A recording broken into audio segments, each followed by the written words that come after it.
प्रातः स्मरणीय श्री गुरु तारण तरण मंडलाचार्य जी महाराज द्वारा विरचित श्री भय क्षिपनिक ममल पाहुल ग्रंथ अपूर्व आत्म साधना की अनुभूतियों से भरा हुआ ये पावन ग्रंथ हम सभी भव्य आत्माओं के लिए अपने ममल स्वभाव में चलने की प्रेरणा प्रदान कर रहा है। पर्यायी परिणमन क्रमबद्ध निश्चित अटल है। इस परिणमन से दृष्टि हटाकर अपने ध्रुव तत्व ममल स्वभाव में रहना, यही ग्रंथ की साधना का मूल अभिप्राय है। कर्म के उदय के निमित्त से जो अशुद्ध पर्यायी परिणमन चल रहा है, इस पर जब तक दृष्टि रहेगी तब तक जीव अपने स्वभाव में भ्रमण नहीं कर पाता। ये पर्यायी परिणमन कुछ भी नहीं है, इसके प्रति सारी मान्यताएं जोड़कर यानी अपने स्वस्वरूप में रमता है, उपयोग को अपने ममल स्वभाव में लगाता है। यहाँ से प्रारंभ होता है चक्षु दर्शन। उपयोग स्वभाव के सन्मुख हो रहा है।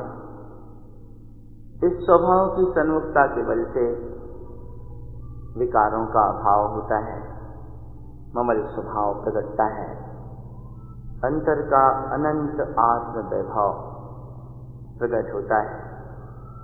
सर्वप्रथम इस 19वें फूलना में गुरुदेव चक्षु दर्शन की महिमा स्पष्ट कर रहे हैं। आर्या छंद की गाथाएं हैं।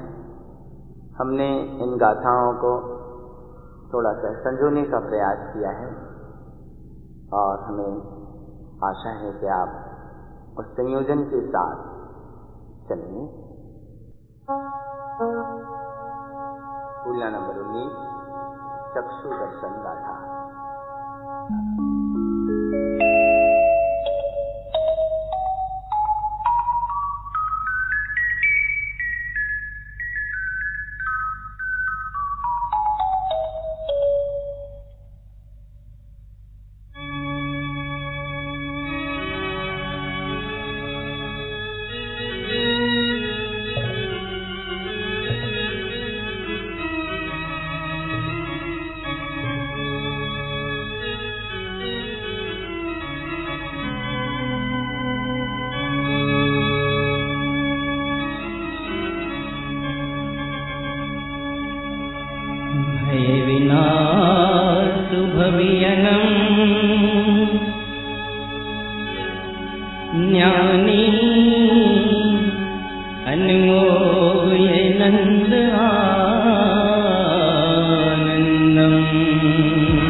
संसार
चित्रं चरित्रसंयुतं ममलसाविसुतं दैहिप्रियं शशङ्कविलयन्ती दर्शनोत्तम दर्शन दर्शे लोय अवलोयम् हौवं च भय विनष्टम् दर्शन सत्यं च मम रूपेण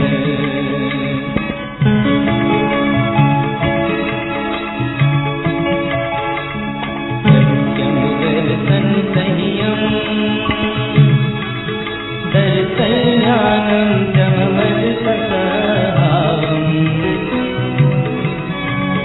दर्शन्ति इष्टेकम्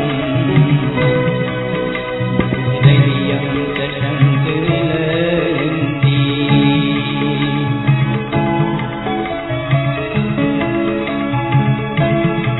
सत्यं च शुद्धनिष्ठम् मनमुक्तं नित्याचल्यगलीयं च ममलं ममलसहावम् दैहिप्रियं च शङ्कविलयन्ती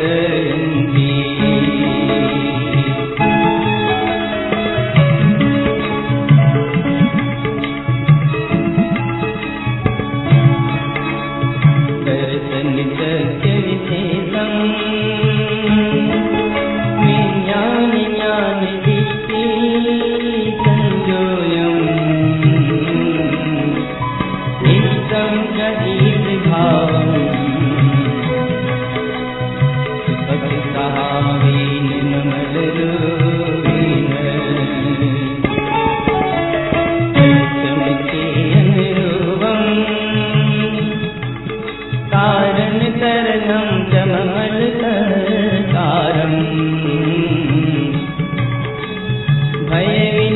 भयविनष्टसंजोयम् विषयं तं मानति विजोयेन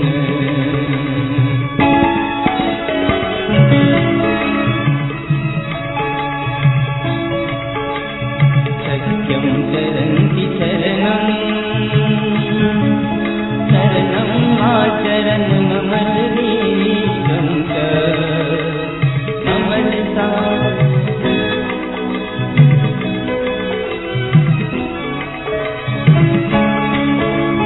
मलं सहावनदीशम् हृदयम् अभयदानसकारम् सत्यं अरूपरूपम्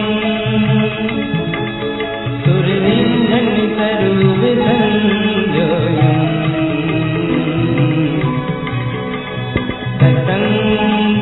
सतङ्कसल्यरह्यम् दैहिप्रियं अमलज्ञानजोहितम्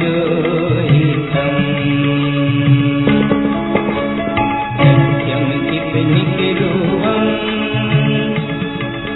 किपियो संसारसरणिमोहनम्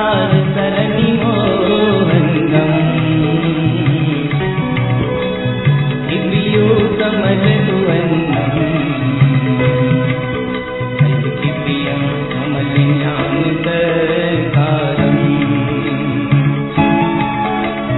सत्यं दर्शन शुद्धम् शुद्धं दशहाव अशुद्धगलीयं च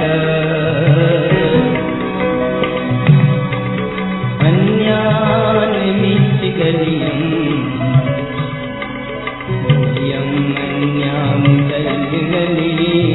च सत्यमिष्टतिनेकम्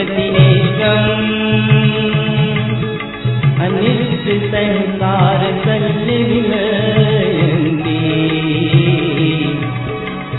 भयकिपनिक सहावम् ममलसहावेन गम्यतिपनं च सत्यं ममलसुदीष्टि इष्टि संजोय वियोयानि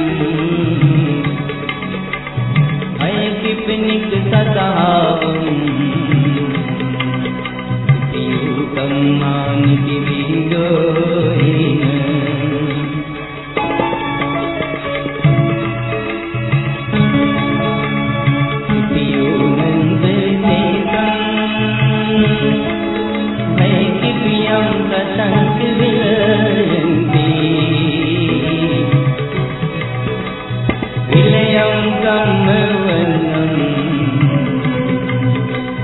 कमलसहावेन सम्मुखीपनं च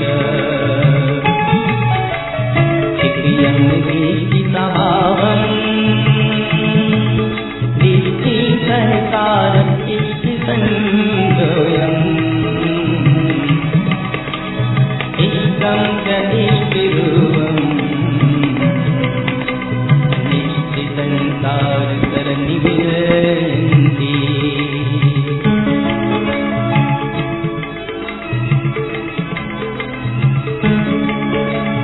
सत्यम् अनन्तनिष्ठम् मनमोहं शल्यसंविलयन्ति भयविनष्टसंजोयम्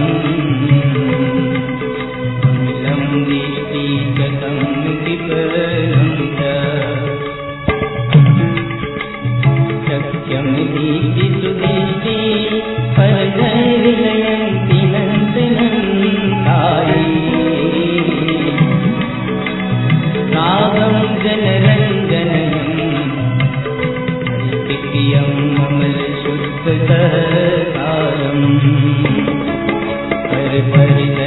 परिजयनन्दविशेषम् परिजय संसर्गम् उपस्ति संवृते संविलयम्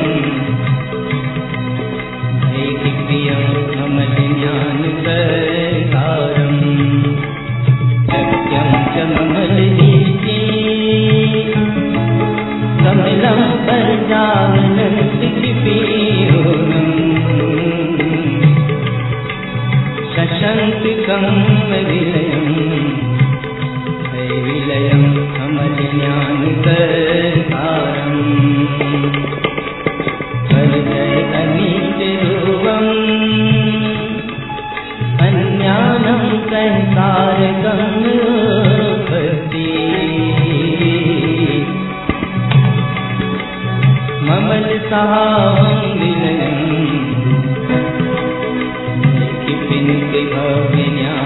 भव्यज्ञानप्रसारम् सत्यं ममलसहावम्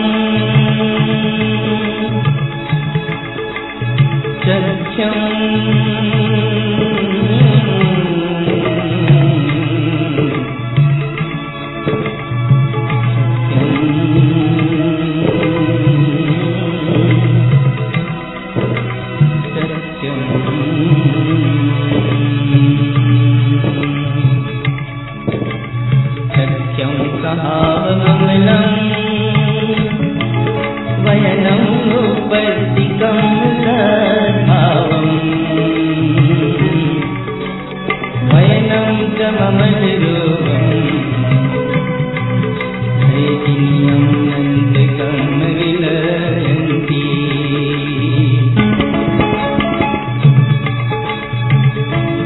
कमलं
चक्षु दर्शन गाथा इस फूलना का सार है।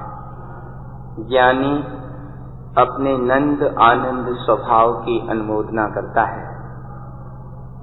ज्ञान के बल से अपने त्रिकाल शुद्ध स्वभाव की निरंतर आराधना में संलग्न रहता है। इस साधना के बल से उसके विकारी भाव, मल स्वभाव, अज्ञान भाव, शंका आदि सब क्षय होते हैं। गुरु महाराज ने इस फूलना में 14 प्रकार की दृष्टि का भी संक्षेप में उल्लेख किया है। सब दृष्टियों में एकमात्र अपना ममल शुद्ध स्वभाव है। इस स्वभाव दृष्टि से भय क्षय होते हैं, शंका आदि परिणाम दिलाते हैं। चक्षु दर्शन संपूर्ण लोकालोक का दर्शन कराने वाला है। अपने इष्ट स्वभाव का दर्शन करना ही चक्षु दर्शन है। इससे संसार रूपी भोग और भय नष्ट होते हैं। ज्ञान विज्ञान में सरल स्वभाव, चैतन्य ममल स्वभाव तारण तरण है। इस स्वभाव में आचरण करना ही इष्ट और प्रयोजनीय है। स्वर और व्यंजन के माध्यम से अपने स्वरूप को संजोना, अरूपी स्वरूप को देखना चक्षु दर्शन है। इष्ट एकमात्र अपना ममल स्वभाव है। ममल स्वभाव पर दृष्टि रखना ही चक्षु दर्शन है। इससे अनिष्ट संयोग मिला जाते हैं। रमण करना अपने निस्वभाव में, अनंत चतुष्टय में सत्स्वरूप को देखना। दृष्टि में निरंतर ममल स्वभाव दिखता रहे, बस यही चक्षु दर्शन है। पर्याय तो अनंत है। पर्याय के संसर्ग से कर्म उत्पन्न होते हैं, जबकि ज्ञान स्वभाव के सहकार से कर्म मिलाते हैं। समल पर्याय अनंत हैं। ममल स्वभाव की दृष्टि से ये सारी पर्याय क्षय होते हैं। पर्याय सब अनिष्टकारी हैं। ममल स्वभाव पर दृष्टि बनी रहे, यही इन विकारों को क्षय करने का उपाय है। स्वभाव की साधना, स्वभाव दृष्टि से कर्मों का विलय, भयों का अभाव और अपने शुद्ध स्वभाव की प्रकटता होती है। कमल स्वभाव को जिनेंद्र परमात्मा ने कारण स्वभाव कहा है। अपने कारण स्वभाव को संजोने से पर्याय में कार्य परमात्मपन की, परमात्म दशा की प्रकटता होती है। कार्य परमात्मा पूर्ण रूप में व्यक्त हो जाता है। ममल स्वभाव के आश्रय से समल विकारी भाव और भय मिलाते हैं। प्रकार चक्षु दर्शन गाथा में गुरुदेव अपने ममल स्वभाव की दृष्टि की विशेषता का स्वरूप बता रहे हैं।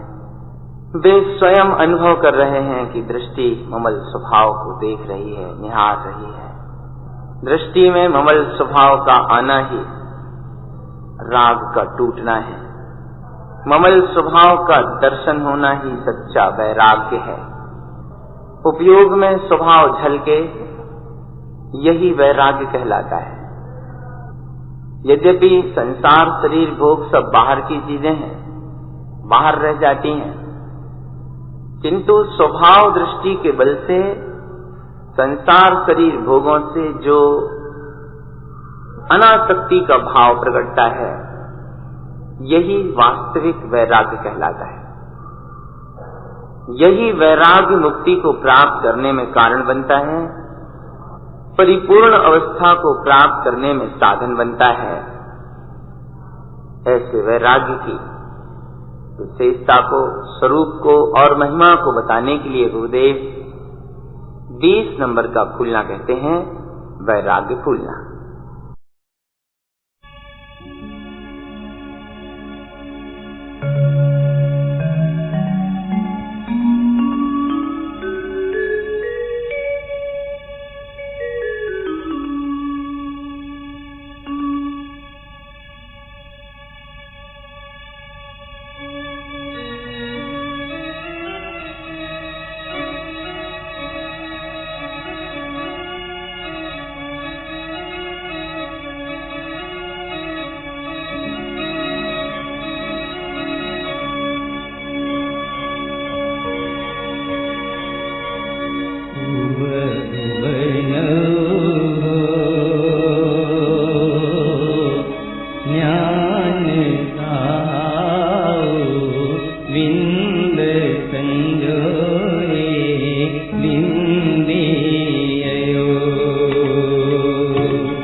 अनंतो कम कलंक विवर दियो।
संसार शरीर भोगों से विरक्त होना वैराग्य है।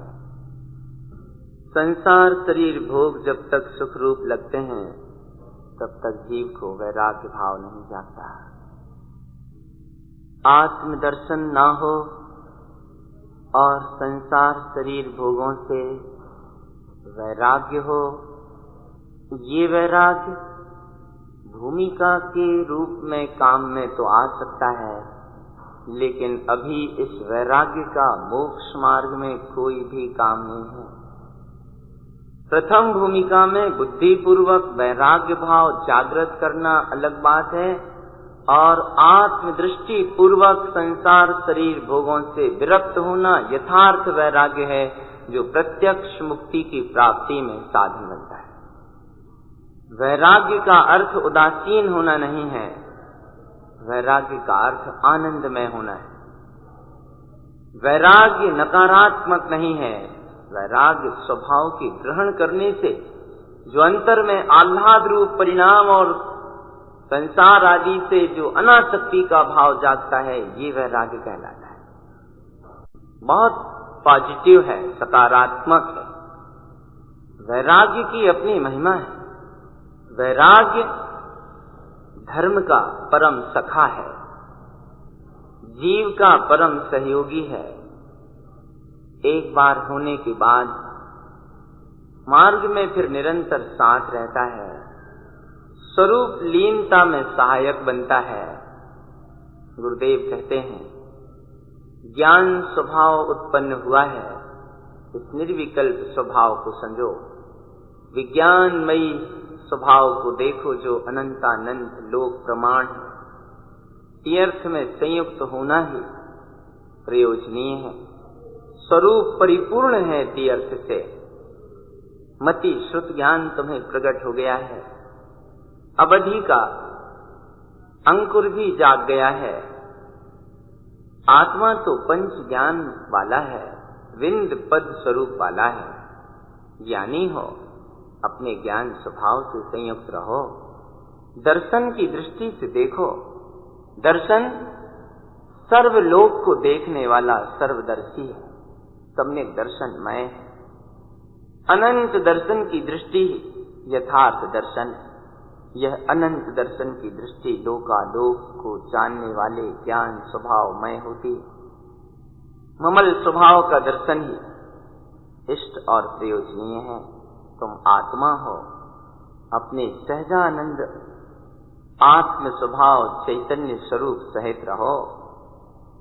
5वीं गाथा तक वैराग्य की भूमिका और मति श्रुत अवधि ज्ञान की जो वर्तमान प्रकटता हुई है उसके बारे में कहकर गुरुदेव अब 6वीं गाथा से 12 प्रकार के उपयोग का कथन कर रहे हैं। उसमें भी कहते हैं, निशंक होकर, कांक्षा रहित होकर ममल पद को संजो।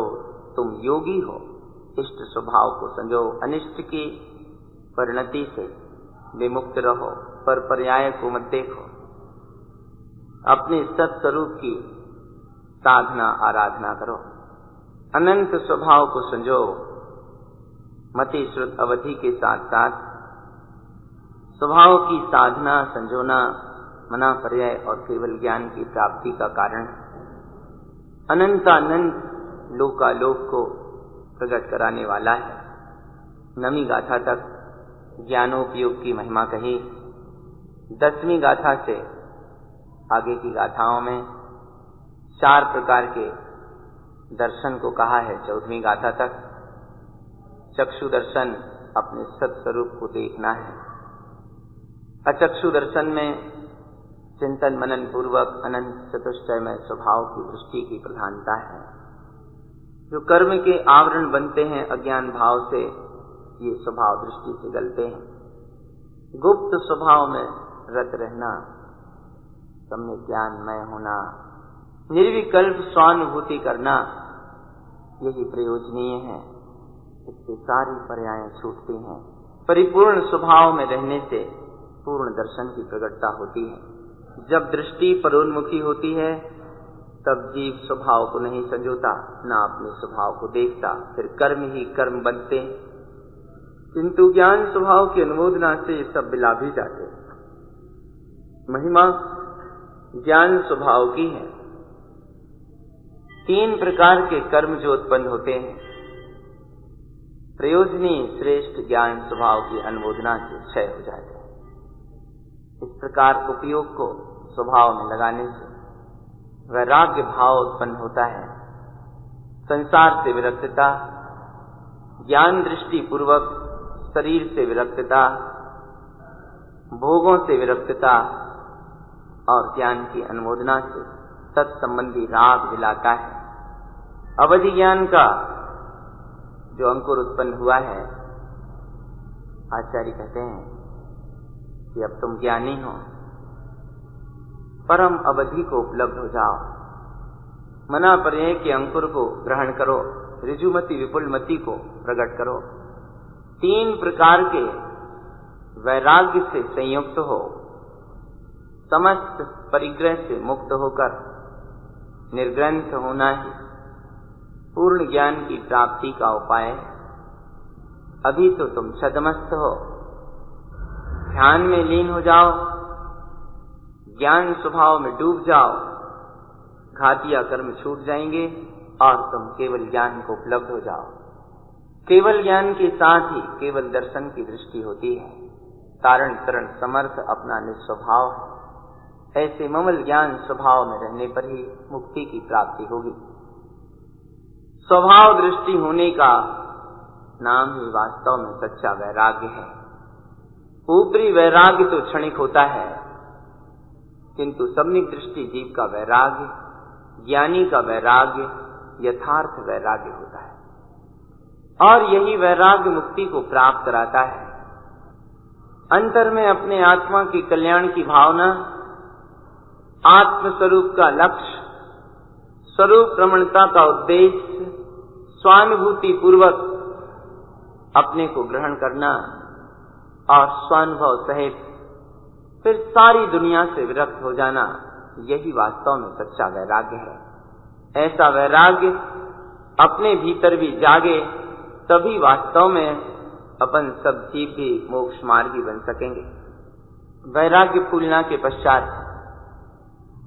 गुरु महाराज ने 21वें क्रमांक में जकड़ी फूलना लिखा।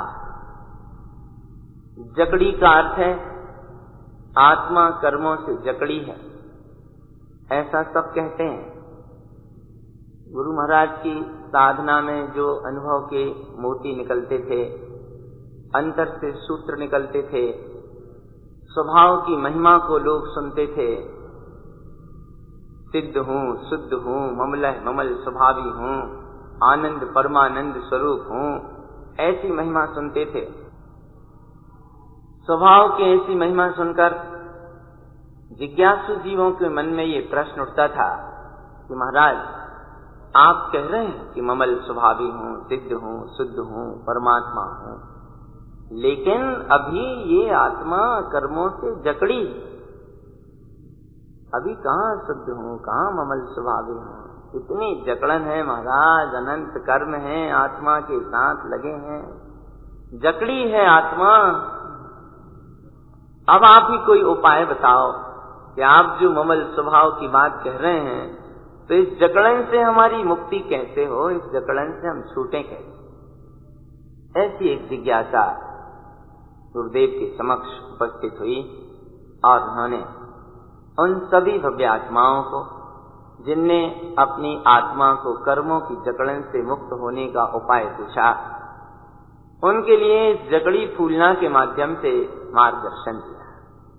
फूलना केस, जकड़ी फूलना गाथा।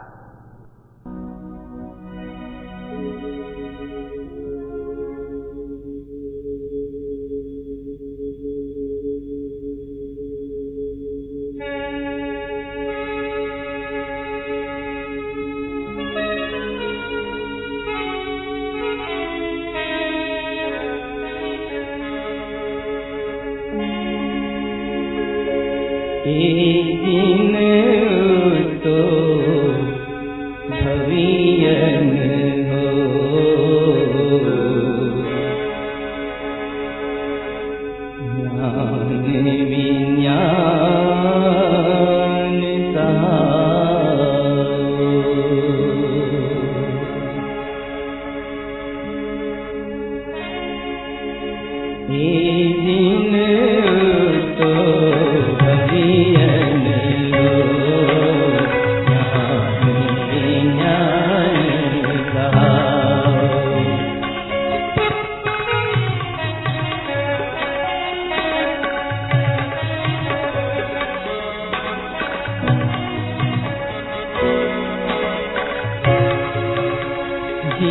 सहाई भयन से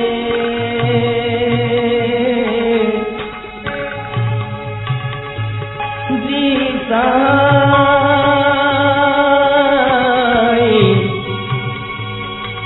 भयन से अभय मुक्ति संभाओ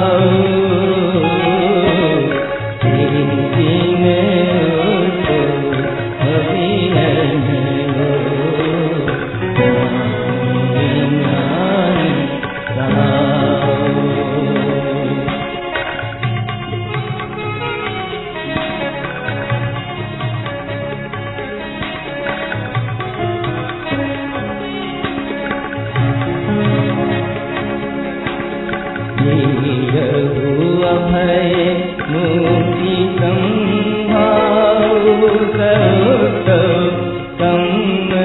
मुक्ति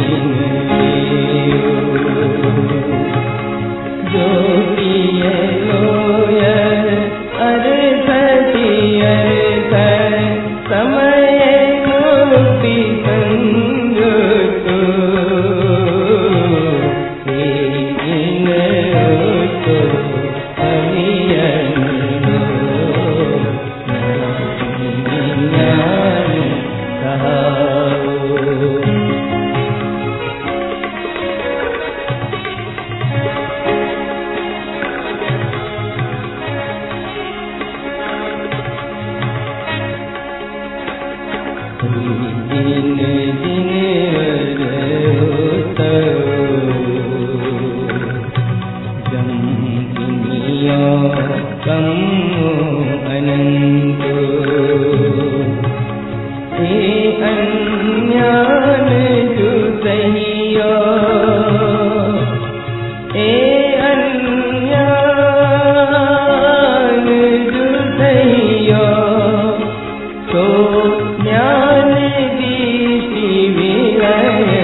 एक दिन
तो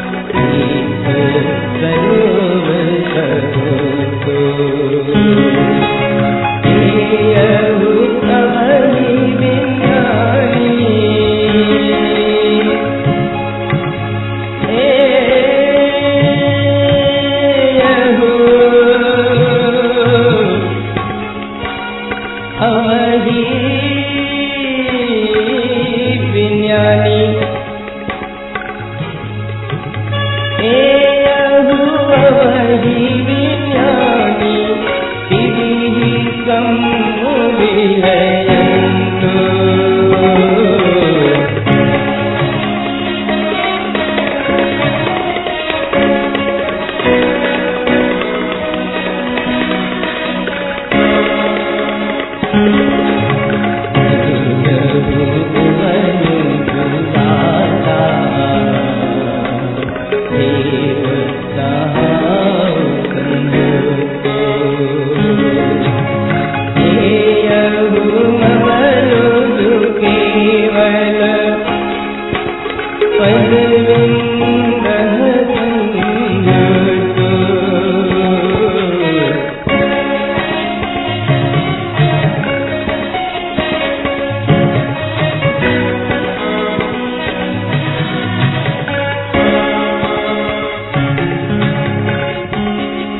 गुरुदेव से जिज्ञासु जीवों ने प्रार्थना की कि महाराज, ये आत्मा अनादि काल से कर्मों से जकड़ी है, हम क्या करें?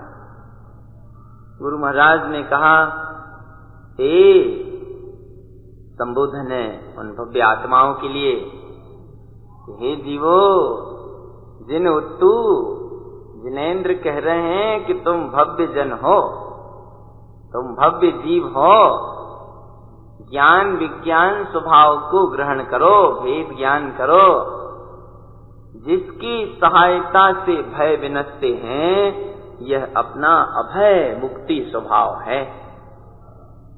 अहो, यही अभय मुक्ति स्वभाव कर्मों से मुक्त है, ऐसा जिनदेव कह रहे हैं, जो तीनों लोकों को जानने देखने वाला प्रयोजनीय तीर्थ स्वरूप है। ऐसे स्वसमय से जुड़ना, ऐसे स्वसमय में लीन होना, यही मुक्ति है। हे अंतरात्मन, जिनेन्द्र कहते हैं, अनंत कर्मों को जीतो। जो अज्ञान सहित हो रहे हो, ये कर्म और अज्ञान भाव ज्ञान दृष्टि से विला जाते हैं। तुम भव्य हो, ममलय ममल स्वभाव को ग्रहण करो। ये देख लो, ज्ञान दृष्टि उत्पन्न हो गई, शुद्ध शुद्ध स्वभाव को देखो। जितनी जितनी तुम्हारी दृष्टि समल भाव पर रहेगी, वैसे वैसे ये कर्म उत्पन्न होंगे, और जैसे जैसे तुम ममलय ममल स्वभाव में ठहरोगे, वैसे वैसे कर्म बिलाएंगे। अपने आत्म स्वभाव का अनुभवन करो, ज्ञान स्वभाव सहित रहो, ममल स्वभाव में निमग्न हो जाओ, ये अनादि के लगे कर्म बिला जाएंगे। अहो, अपने स्वसमय से संयुक्त रहो। ये आत्मा स्वभाव से कर्मों से मुक्त है। जिनेन्द्र भगवान खुद कह रहे हैं, तुम कहां कर्मों को देख रहे हो? संयोग में है कर्म। तुम्हारे स्वभाव को कर्मों ने कभी अशुद्ध नहीं किया। स्वभाव तो त्रिकाल शुद्ध है, शुद्ध था, शुद्ध है और शुद्ध रहेगा। संयोग में विभाव भाव के कारण कर्म लगे हुए हैं, किंतु स्वभाव में रहने से इन कर्मों को भी तुम जीत लोगे। लोकालोक को जानने देखने वाले परमात्मा हो जाओगे।